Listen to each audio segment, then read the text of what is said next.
Reyna, si Teo. Aba, galing.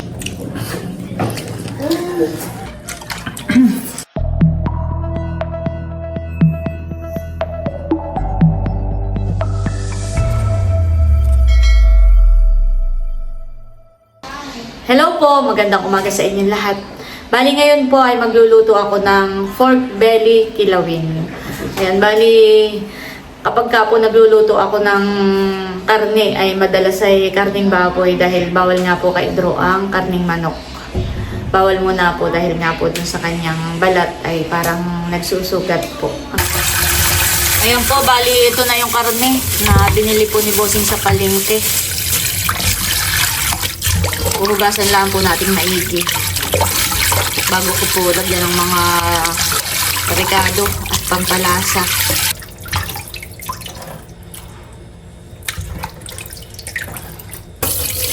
Ulitin lang po ulit natin ang paghugas po dito sa karne.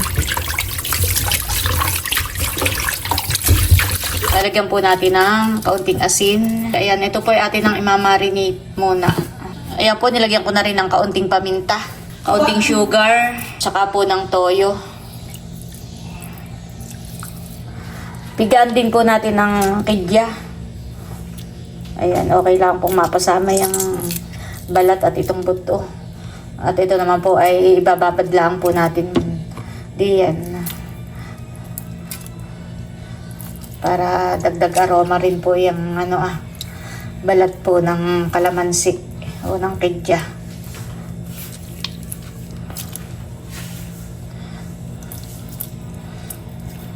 Ayan. Tapos po ay atin lang hahaluin maigi. At ito po imamarinate natin ng mga 30 minutes. Pwede na pong ihawin o kaya isang oras. Ito po ay imamarinate natin ng mga 4 na oras. Ayo, after 2 hours po ay ating hahaluin po ulit para yung nasa ilalim ay mapunta naman sa ibabaw.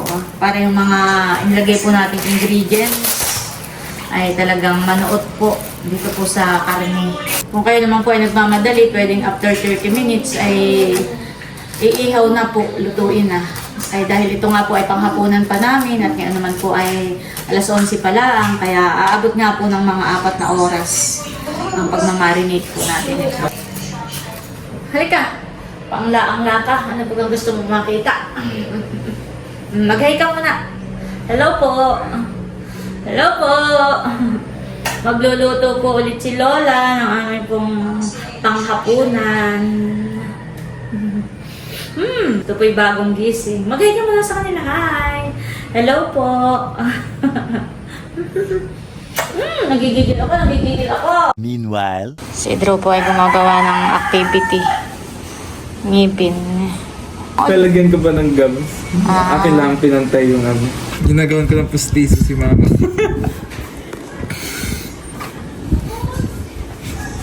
Naman po kanya-kanya ng technique, basta magawa.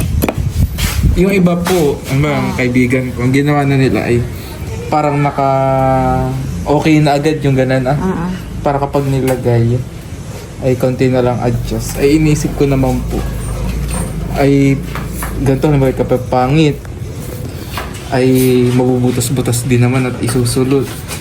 Ang ginawa ko na lang ay inayos ko na muna yung tsaka mamaya ko na lang pakinisin. Parang ngipin mo yun. Pero kahit anong gawin, basta Basta po maayos. mais na makakalabs mo. Pag po kami nagka-carb, ay ang tinuro lang po sa amin ng teacher ay yung mga aspects, mga ganyan-ganyan. Mga traits ng ngipin, kung ano itsura, ano yung Kasi nung nag-carb na kami, ay pinabili lang kami ng kahit anong pang-carb, kami nang bahala. Kasi pinabili lang kami ng ganito. Hinayaan na kami na gumawa ng ngipin. Hindi din kami tinuruan kung paano gamitin ito. Depende yun sa professor ay mayroong iba na tinuturo kung para saan. Ay yung iba naman ay bahala ka na. Kahit anong gamitin mo basta magawa mo ay okay na. Bahala ka na dumiskarte. Mm. Ay, mga klase mo, tapos nasa ganayan. Yung mga kaibigan ko hindi pa. Gumagawa pala ang din. Ilang araw mo ginawa ito? Matagal yun. Buong finals po namin ay carb lang.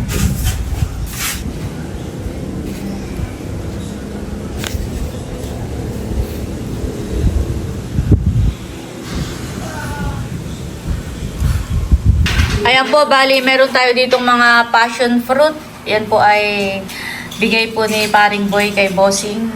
At ito na rin po yung iba pang mga ingredients na kakailanganin po natin dun sa ating pork belly kilawin.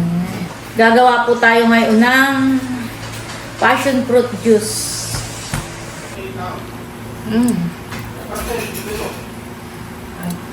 Okay, nangangasim sa amoy.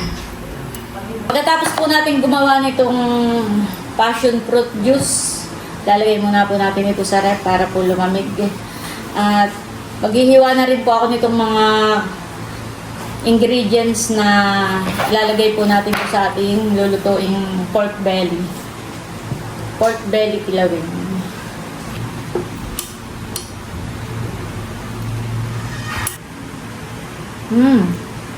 Sarap. Mas masarap po siya kung may yelo at malamig. Kaya ito po ilalagay natin sa ref.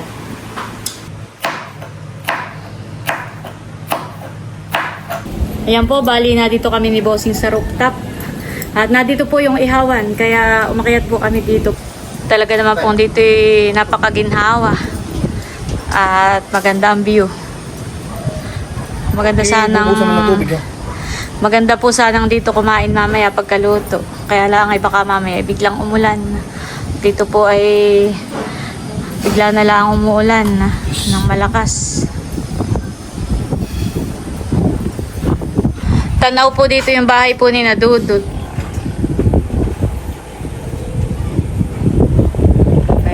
Ayun po singahan ang bahay ni Nadudut.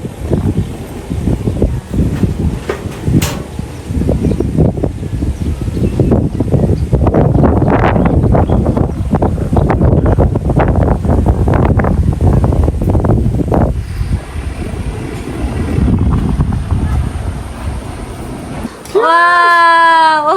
Galing! Nagduduyan! Wow! Galing! Sleep na! Sleep na! Sleep na! Sinasak lang na po ni Bossing yung ating minarinate na pork belly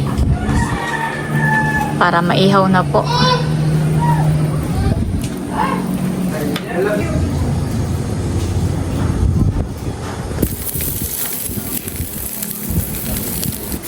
Si Namilot po yung naghahalongkat ng damit. Ano, kasya Namilot sa iyo yung ibang damit. Yan pa lang inyong maleta, Nadi yan. Pag ano yun na rin ibaba.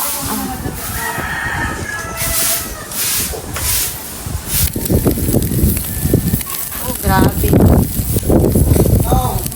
Sobrang lakas po ng hangin. Ang usok ay aamoy ng kapitbahay. Amoy hanggang doon sa kalsada. Atin pong inihaw. Dapat ay smoke pork belly.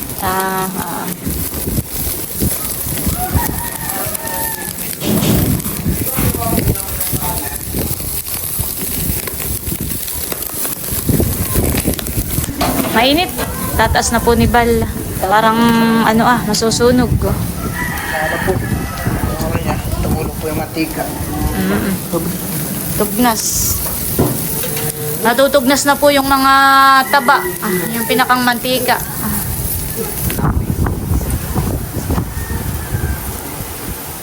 Ayan, at kami po yung nagtulong-tulong na sa pag-iihaw. Oh, grabe ang ang usok. Smoked pork belly.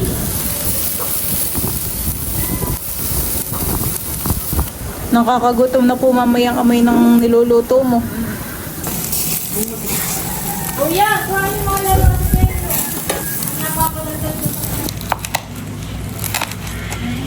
Hihiwain na po natin itong ating inihaw.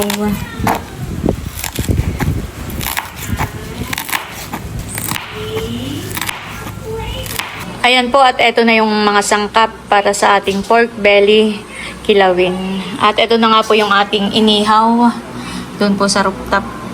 Ayan, ito po ay akin na ring nahiwa-hiwa. Lalagyan po natin ng toyo, paminta, kaunting betsin, liquid seasoning, saka po itong suka. Tapos meron po tayo ditong pipino, bell pepper, siling green, luya, kamatis. May sibuyas po tayo. Tapos may kaunting asin, asukal, siling labuyo, at katas po ng pitya o kalamansi. Ayan po at atin ang paghahalo-haluin dito po sa isang langganita. Ilalagay na po natin itong ating inihaw na pork belly. Ilalagay na po natin itong kaunting asin at saka po kaunting asukal. Saka po itong katas po ng kidya o kalamansi. Ilalagay na po natin. Saka po itong pipino, ilalagay na po natin. Sibuyas na pula, sibuyas na puti. Dadagdag na rin po natin ang bell pepper, ang siling green, ang luya, saka po ang kamatis. Saka po itong siling labuyo. Kaunting betsin. Lagyan din po natin ng kaunting toyo. Saka po ng suka. Sukang sasa. At lalagyan po natin ng liquid seasoning para mabango po. Dagdag lasa at pampabango po dito sa ating ulam. Ayan, haluin na po natin. Mekos-mekos na.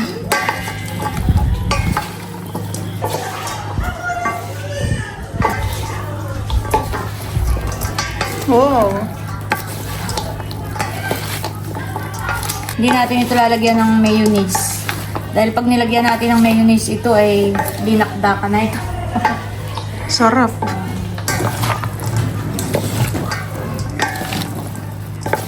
Ayan po, at okay na itong ating pork belly kilawin.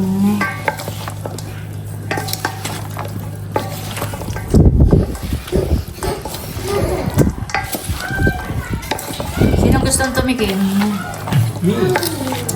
Kuha ng kutsarita. Wait naman. A perfect bite.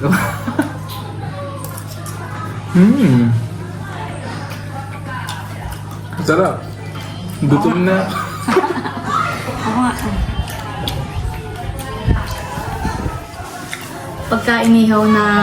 Pag inihaw ang luto ay parang gusto kong tikman. Ayan, tikman na po natin. Sarap. Masarap ang pulutan. Pero ito pa yung aming ulam. Ayan guys, at naghahayi na po tayo. Sarap.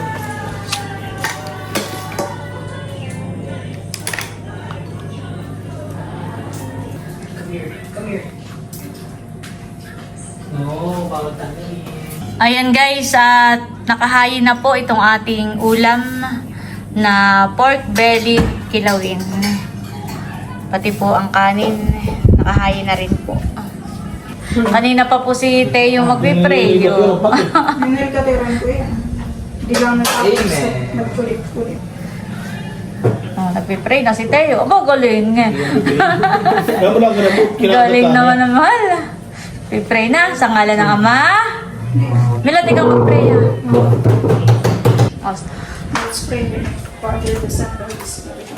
Bless us all your hands, that you suit your will, but receive from thy body forever. Amen. Sarap ng luto ni Mama. Ano?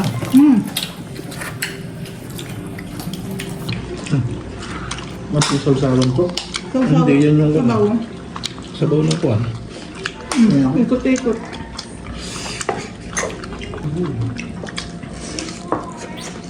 Sarap ng luto ni Mama. Papa. Tayo. Ano?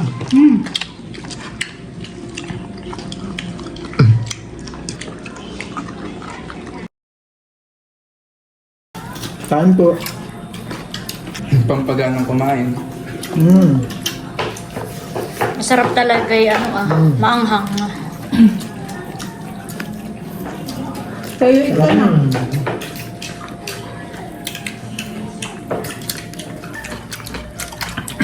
Tapos lagyan mo pa nga si tayo ng pipino. Sarap. Huwag karne at buo. Yung pipino at kamatis. Ito pa naman.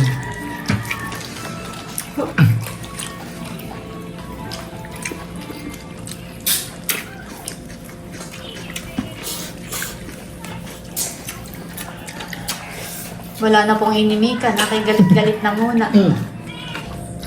Tanghali at hapunan na po ito. Eh, umaga pa lang namin hinintay na. Hinintay na.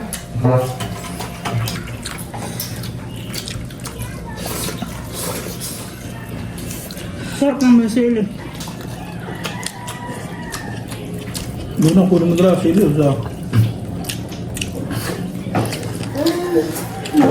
Nananargit ng sili man. Ano mo kayo? Mga Kapampangan ay masasarap ding magluto eh, hani. Sa inyo, masasarap ding magluto nila, hani. Apo.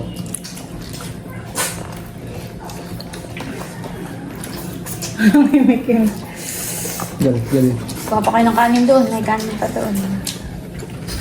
Parang uso yata dun sa Pampanga Bagayan, yung buro baga. Oh, Bato. Graba. Sarap. Papadamak. magbabawisan ka sa sili. Ano ba, ang pawis? Oo, si Drew, pawisan. Gusto ko nga din magsili ay kasi Grabe, iba ang sipahan eh, pag mapahang. I-try ko yung isang sili. Bukas na ng bintana. Para pumasok ang hangin. Ang ba? Kati. Ano? Baka yung mapadala mo. Sarap. Kaya ang sili dito. Pahang. Ang dinakdakan ng tawag dito sa ano? May mayonnaise kapag ka Ah, dinakdakan. dinakdakan po yun. Ang tawag dito? Mayonnaise o kaya ay utak ng Baboy po. baboy. Ayan ay kilawin mo. Mga kalam. Ang palam po yung dada.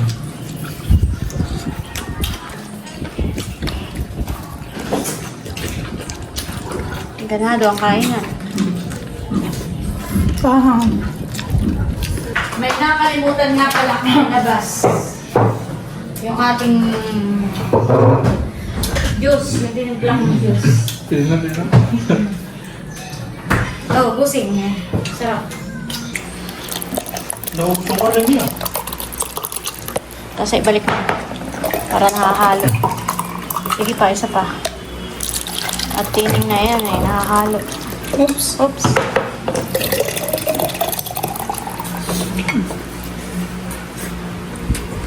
Oh, busing. Sarap. Masarap pang pulutan. Pang ulam. Wala po sila Tita Sep. Sayang.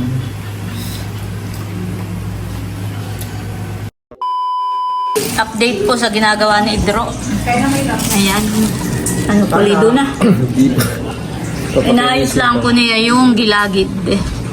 Gilagid. Nililinis ko po yung ngipin. Yung ganun. Ay, ano naman siya? Okay naman ako.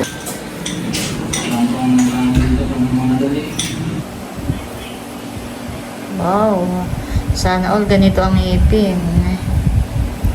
Sabi ko nga kay Idroy, lagyan ng ano eh. Ang ano? Ng tenga. Tiyaga. Ah, para makagawa ka ng ganito. Nung una po, Ah, central incisor. First time kong gumawa. 6 na oras. ay ngayon, ilang oras ka na kung gumawa ng ganito? Medyo mabilis naman. Mabilis na. Oh, napakatagal nga naman. Ako po'y kahapon ay medyo nawawalan na ng pag-asa. Bakit? Tama yung gawa ko. Masama yung gawa mo. Sabi ko, iyo pa paano ako nagpapaganda. Sabi ko, paano ko nagpapagandahin? Ako nawawala na ng pag-asa. Samahan eh. Sabi ko, iya, wala pa akong mapapasa. Tsaga-tsaga lang ah. Kasi ano po, nagkaroon po ng mga clay ito, yung mga ngipin na ganito. Ako po'y hirap na hirap tanggalin. Oh, pero... Ay, ginawa ko po yung script ko ng paunti-unti. Baka po, nagagyan ko ng alcohol. Pero ngayon na may okay naman ang naging result. Ano Pwede kaya? na. Sa 10 over, ano ilan ang score mo, Milot? 9.5.